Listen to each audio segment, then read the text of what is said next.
Welcome back to the SSD Armchair Historian. I am Mr. Yol. Today we conduct a forensic investigation into the birth of a nation. We are examining Series 2. The Divide begins, starting with the pivotal moment of January 1st, 1956. As the dual flags of Britain and Egypt were lowered, the Sudanese tricolour rose over Khartoum. For the North, it was a victory. For the South, it was the start of an investigation into their own exclusion from the new state. The unity of Sudan was fragile from its inception. Our forensic analysis reveals a foundation built on shifting geopolitical sands, a legacy of half a century of colonial administration that treated North and South as two separate nations in all but name. For decades, the British Southern policy had formalized this separation. It was an intelligence system designed to isolate the South, preventing the Arab-Islamic identity of the North from moving southwards into Nilotic territories.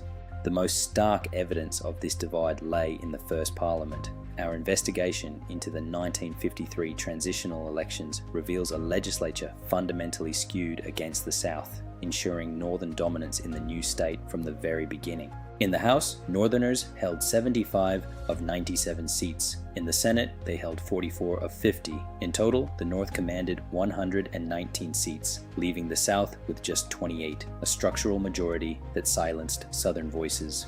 This legislative minority was matched by extreme executive exclusion. The process of Sudanization was a forensic record of Southern erasure.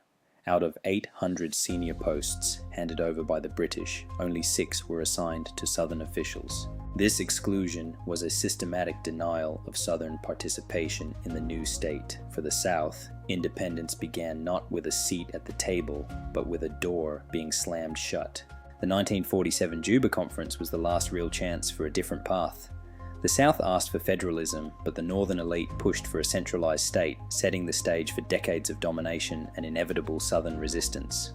The 1947 Juba Conference was the last real chance for a different path.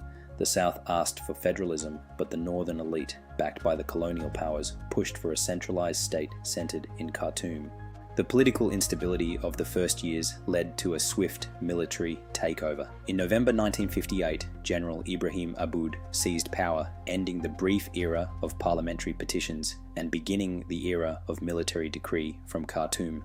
Aboud's regime replaced negotiation with force.